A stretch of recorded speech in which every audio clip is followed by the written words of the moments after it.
What's up, witches? Oh my God, you guys, I did it again. I just shot the most phenomenal chart reading here with my microphone off. Moving on, here we go again. All right, here is the full moon chart for March 18th, 2022. And you do not have to be an astrologer to see the impact of this chart. Just take a look and tell me what you see. While you're doing that, please consider subscribing to my channel. Please hit that like button. Listen carefully. I would love to hear your comments on this down below. So when I was learning astrology, I remember asking my teacher once, and coming from being a Pisces moon and an empath and a psychic and all this stuff, and I asked her, do you ever get a feeling from a chart? And she about bit my head off. I don't get feelings from charts. And I agree with her. Astrology is a function of the intellect. You can bring your intuition into play, and intuition is a function of the intellect. It is all the facts and information you have in your head, and you can process and synthesize, and you come out, you make a leap, and you come out with great information that isn't like the sum total of the logical parts. But look at this chart and tell me what kind of intuitive feeling you get from it. I can tell you that as an astrologer, I have never seen this symmetry. I've never seen symmetry like this in another chart. It's phenomenal. You guys know, if you've been watching me, how grumpy I get with all the, 11/11, a portal is opening, especially ones that are tied to calendar dates. Just, fucking bullshit. But on this chart, I am saying that there is symmetry, there's resonance, there's harmony, there's a cohesiveness about this chart that says to me things are aligning in a way that is ringing a bell. It's ringing a bell to wake us up on this planet. So let's talk about the things that stand out. Let's come down here to the bottom right to the elements and modes and make a note that once again, we have 0 planets in fire signs. We've been fireless for a little while now on several charts, moon phase charts. We don't have a clear chart signature because we are equal on Earth and air. God, I can't talk now. We are equal on Earth and air, and we have mutables sticking out, so it talks about being a time of change, changing seasons. Things are in flux on this planet, and it's all about the practical and the intellectual, and you'll see down the line here why I'm so very happy that we do not have any fire in this chart. Now, when I was taught astrology, I was given this checklist of things that make planets stand out more than other planets, and number 1 on that list is a solitary planet. The definition is if you can cut the chart in half, if you can bisect the chart, and you have one planet on one hemisphere and all the rest on the other hemisphere with at least 60 degrees, with at least a sextile separating. And wow, look at this. We've got 30, 60, 90, 120. We have a solid trine on either side of this. And you can see this because we have a grand trine. So the moon is sticking way, way, way, way out, which means that emotions are running so high. As far as the collective goes, as far as the planet goes, we are all on emotional high alert right now. And we see, water is behind Earth and air here, but that moon sticking way, way out like that just says we are in a highly emotional state across the planet right now. Moon in Virgo is in an Earth sign, so it's not like we're weeping and wailing all over the place. It's a little bit slowed down, but it's very physical in an Earth sign. Moon in Virgo talks about processing your emotions, and Moon represents where we derive our security. So Moon in Virgo says, I feel secure when things are in a very particular way, when all these things line up, when things are organized, when I can understand, when I can process things, when it makes sense. okay? When things make sense. Virgo likes things to make sense and to be organized and efficient. So Moon in Virgo collectively means that we're looking at details right now in an emotional way. We're reacting to particulars. And it also means that we're being very critical in our thinking, in our processing of emotions. But it certainly shows, this chart shows that emotions are way, way, way out in the forefront. Now on the other end here, we have the Pisces end, and the Virgo-Pisces polarity, boy, I'm flipping everything around now. The Virgo-Pisces polarity. Virgo is about service. It's the natural ruler of the 6th house. How may I serve you? How I work, what my work ethic is. And Pisces, on the other end, is about sacrifice and surrender. How may I give myself to you? How may I surrender to you, sacrifice to you? What can I give up for you? Okay? So we've got this Virgo-Pisces polarity all about we're being called to see what's my role in this? How can I help? How can I serve? What can I do about this? What can I do about it? And I would kind of give equal weight here to this solitary moon sticking way, way out and this big wad in Pisces. So we're really being pulled in these directions of, I want to serve in a very specific and particular way. That's Moon in Virgo, to I'm willing to give up anything. I'm willing to sacrifice. The wad in Pisces is making us hypersensitive right now, very empathic, very compassionate. We are feeling everything, all of these emotional images, the emotional pleas of Volodymyr Zelensky to Congress the other day. We are feeling it in our bodies. Let's look at the Pisces wad one at a time. We've got Mercury in Pisces. This makes our thinking very psychic and very much based in how we're feeling. This is where our, the things that we're soaking up from the environment is coloring our thoughts. Mercury in Pisces is difficult to think clearly. Remember that Neptune, the ruler of Pisces, is the dissolver. So our logical processes, we feel like, we can't follow a thought. We can't follow a logical process here. Our mind wants to go in these very imaginative ways. So that's one thing that Mercury in Pisces rules, is imagination, the ability to write poetry, the ability to think in very creative, beautiful ways, ethereal ways. And let's start looking at these sextiles then. We have Mercury sextiling Uranus, Uranus the awakener in Taurus. So the awakener in Taurus says we're having to awaken and update things in very practical ways, in ways that are aligned with our value system. That's Taurus. With the sextile to Mercury, sextiles bring opportunity. We have an opportunity right now to think in compassionate, creative, imaginative ways as far as how we can update, how we can innovate going forward. This is an opportunity to think so far outside the boxes that we've created for ourselves in the past. Because of the whole resonance of this chart, it's like all the energies are pulled in together into this geometric configuration. People that do sacred geometry, jump on this, please.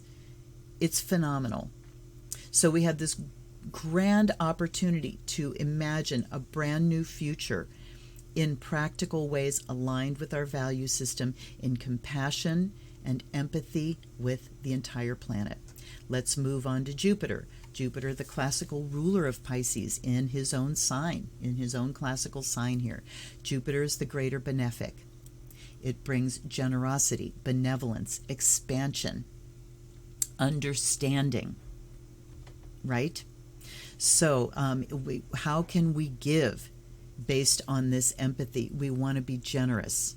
We want to give of ourselves. Jupiter is actually not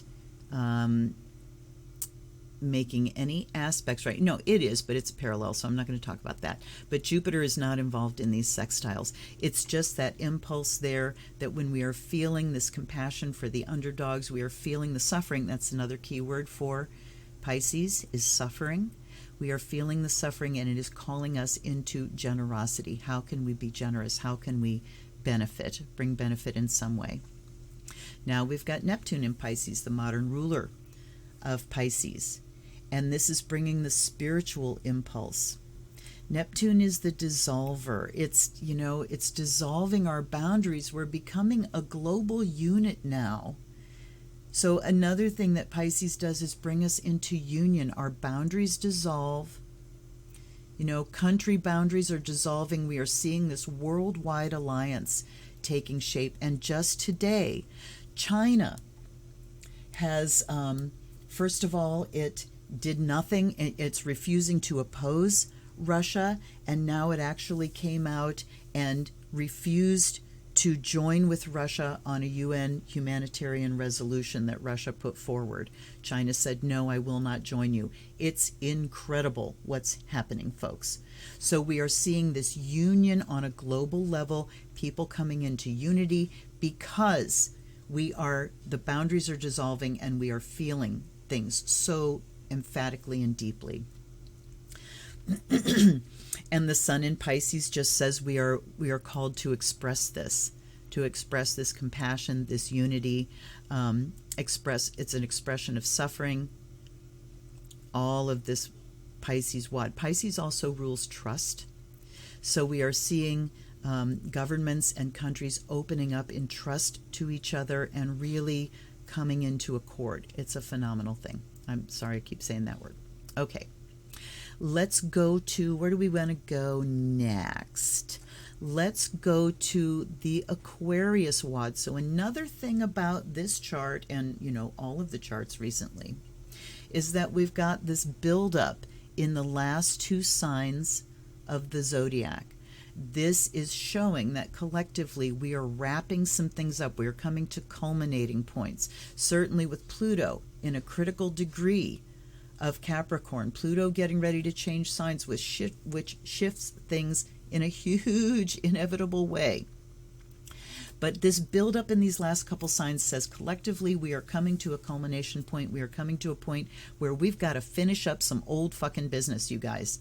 We really need to finish it up so that when these planets move into Aries, if we don't finish it up now, imagine when this wad moves into Aries, ruled by Mars, the god of war. Okay, let that go now. Let's go back to this wad in Aquarius.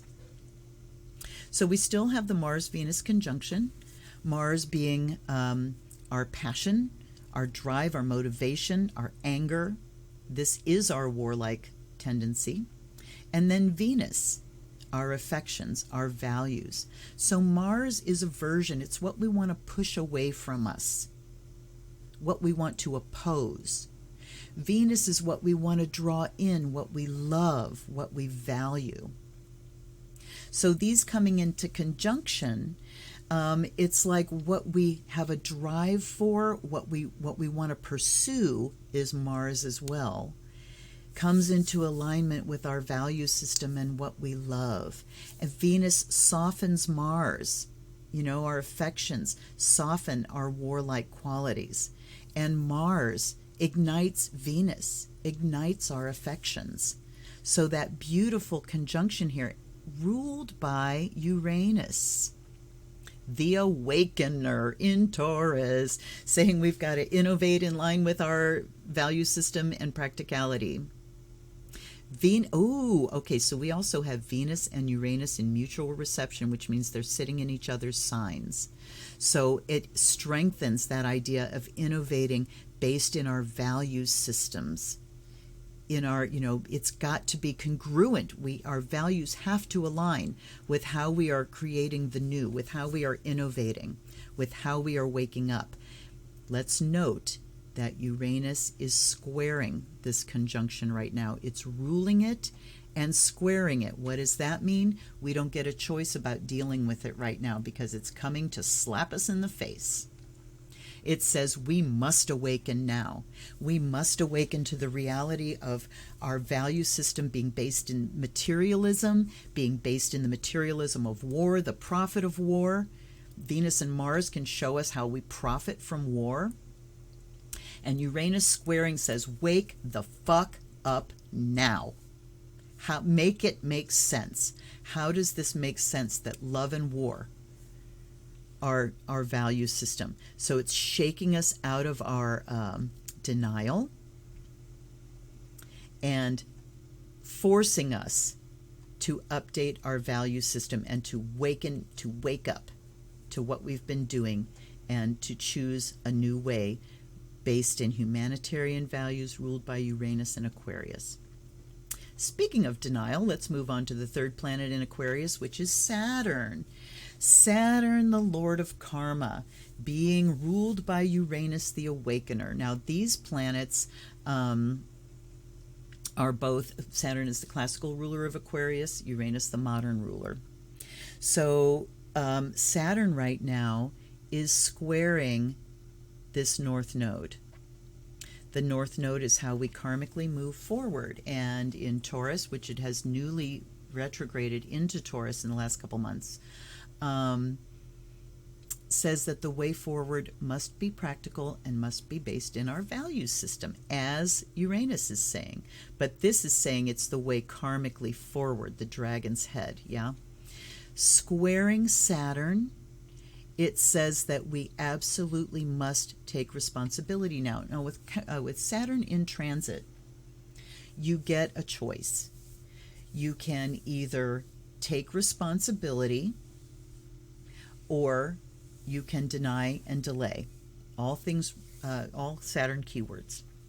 So squaring the North Node, it says that we must take responsibility for how we are moving forward. Uranus ruling Saturn says we have to wake up to our responsibilities. It kind of triggers Saturn into action there. And Saturn squaring that North Node says that it's time to pay the piper. This is the bill, the karmic bill coming due. It's time to pay for the buildup of atomic weapons. It's time to pay for this warlike structure that has been in place for far too long. It is time for us to be responsible for how we move forward karmically. All right? Now, let's see what else we can look at.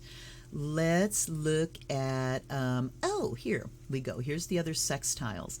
We also have Chiron in Aries. Chiron represents the nature of our woundedness. What are we dealing with collectively now? How we have all been traumatized by war. It's in Aries, ruled by Mars, the god of war. So the sextile to the Mars-Venus conjunction, more of what I've talked about before, but sextile brings opportunity. The nature of our woundedness and trauma, this war that is going on right now, and I don't even call it a war, it's an invasion. The invasion of Ukraine is bringing the trauma of war into sharp focus. Our collective trauma is bringing us the opportunity, sextiling Mars and Venus, to bring our passions and our values into alignment. Into alignment under the auspices of Uranus, the Awakener, the Humanitarian. We have this opportunity now. Now, let's go to this big triangle. We've got a grand Earth trine. Moon, Pluto, North Node. So, trines bring talent, ease, flow. It's a gift. We are being gifted right now with a grand Earth trine so that we can, and thank God the moon's in Virgo, because it allows us not to be awash in emotions. It allows us not to be behaving from emotional triggers, right? It allows us to look at our emotional reactions in a practical way. Earth. How do we look at these things in concrete terms? Where are these emotions coming from? What's causing them? What can we do about it in practical terms? So we have this gift, this boon of a grand Earth trine grounding us grounding us so that we don't fly off and have a hair trigger. And here's why, thank God there's no fire in this chart. Because that Uranus-Mars square, the definition of a hair trigger, somebody could be pulling that nuclear trigger in a heartbeat, but we have no fire. We're not being reactive in that way. We're not flaming. We don't have inflamed passions going on. What we have is empathy, sympathy, feeling, service, sacrifice. How can we bring benefit?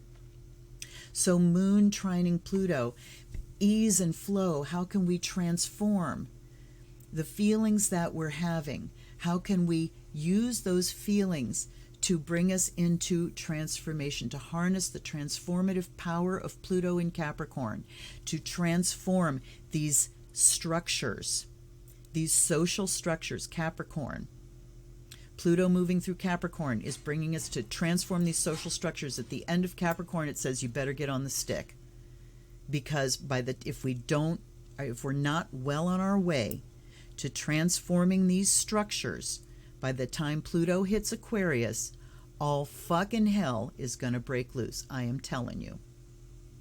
Pluto doesn't give us a choice. It does. Pluto's choice is willingly or kicking and screaming. But change you will. You will transform.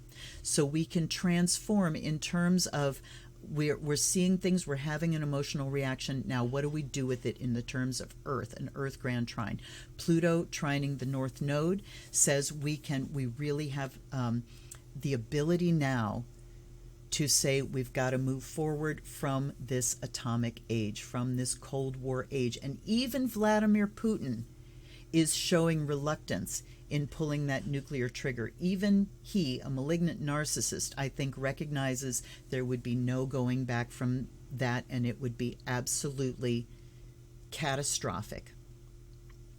And then we've got the Moon trining the North Node, saying that we need to feel secure about how we're moving forward, that we need to engage ourselves emotionally as we're choosing the way forward. And this beautiful grand Earth trine gives us the ability to do that, keeping our feelings engaged, all with this strong Piscean vibe here of sympathy and empathy. Okay, now back to just take a look at this chart and what you see. And like I said, this chart feels like a ringing bell to me. I see music, I see harmony, I see congruency, I see balance, I see symmetry, I see power, I see an opportunity. But what I really see is an arrow drawn back. Look at this. Look at the bow. Look at the arrow. So we're going to fire this arrow of the moon. So other things that the moon rules daily activity. The moon rules things that go through phases and cycles. The moon rules habits, things that we kind of unconsciously don't think about, we just do it automatically. So we're being called in to look at what we do automatically. What are our habits? What do we just think of as, and okay, here's another thing. We have an opportunity here to look at our habits and what we might consider inevitable. And it's easy to transform that now into thinking that we can break a habit and see it maybe as not inevitable. So let's pull back that arrow, and with our emotions fully engaged in terms of service, in terms of practicality, in terms of it's time to change and process old emotional stuff and move on, and we can fire that arrow through compassion, empathy, through sacrifice and surrender, trust, feeling for the underdog.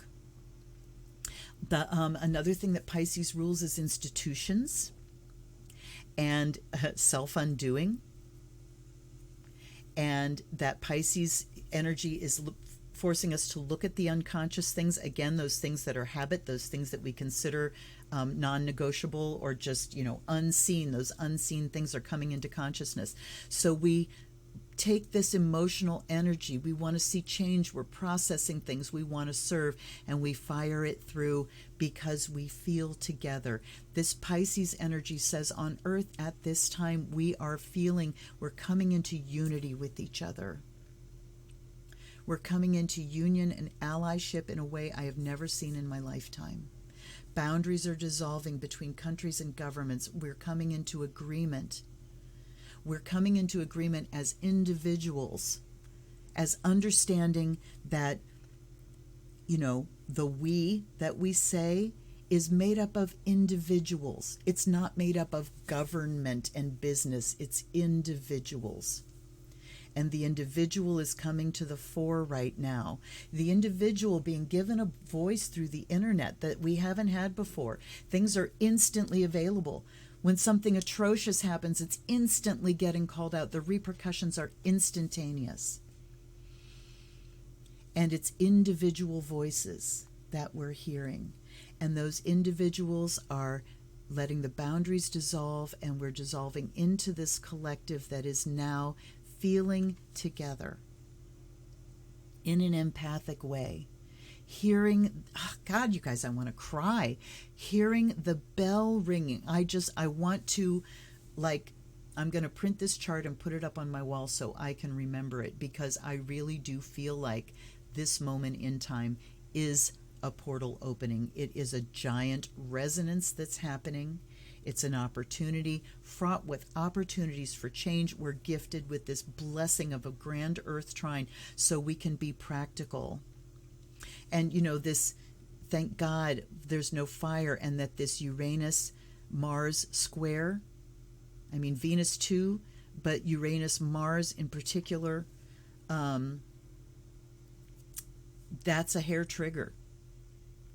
And, you know, in opposition as well. Mars, Uranus is hair trigger, but they're sitting in fixed signs, which slows things down and makes people think towards the future, think towards consequences. Fixed signs are future oriented. So this makes us go, okay, before I pull that trigger, I need to think about the future. Whew. And, you know, Uranus squaring Venus, saying we must update our value system under the umbrella of humanity. How does humanity benefit, and how do we look towards the future? So I sure hope I didn't forget to say anything that I said the first time on this chart read. Okay, so this is funny and a great illustration of Neptune and Piscean energies. I thought I was done with this chart read, and then I took a shower. I have a Pisces moon, and I have a focalized Neptune. So anytime I get in water, I get a download. And, you know, at the end, I'm talking about what I see with this chart and shooting the arrow and everything. And then I get in the shower, and it's like, hello there. So here is another insight into this bow and arrow paradigm here. And it, you know, perfect illustration of Neptune, because I'm sitting here looking at this Piscean stuff and it's kind of struggling, you know, it's like this, it's like, and then ta-da, the fog clears.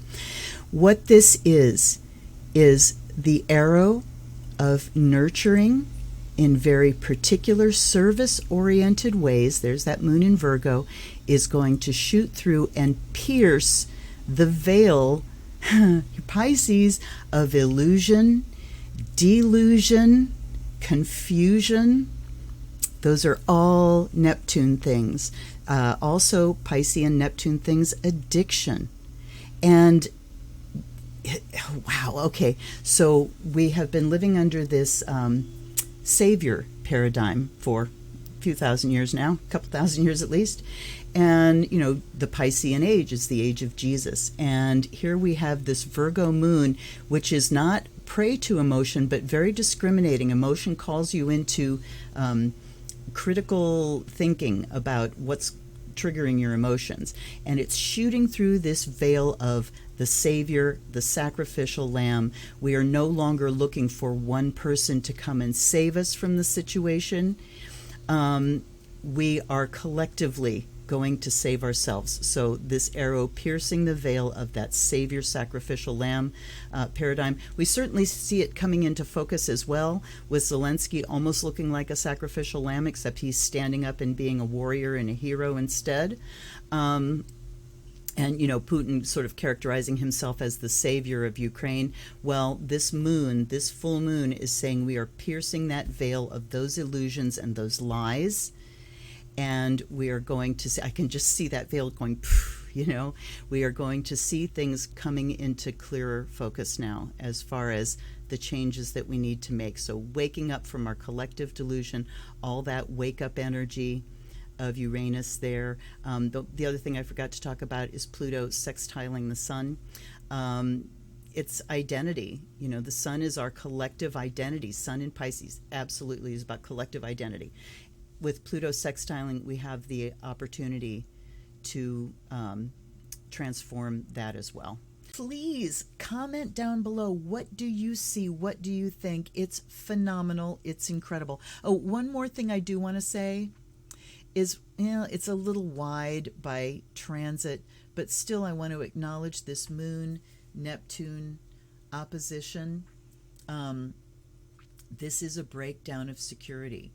So we are in this place. One of the things that's really calling us to attention right now too is that our security has been absolutely shattered. Our sense of global security and, you know, with the watchdogs, nuclear watchdogs, and nobody's going to pull the trigger, it's okay. That sense of security has been absolutely shattered, and that's what Neptune Moon opposition is insecurity. It can also bring kind of an inferiority feeling, okay? But again, drop your comments down below. If you really got something out of this, consider hitting one of the donation buttons and buy me a cup of coffee or something, okay? All right, you guys, I will see you again soon for an unboxing. I'm sorry if this was a little long, but I think you understand why. I look forward to seeing you the next time. Until then, this is Luna. Blessed be.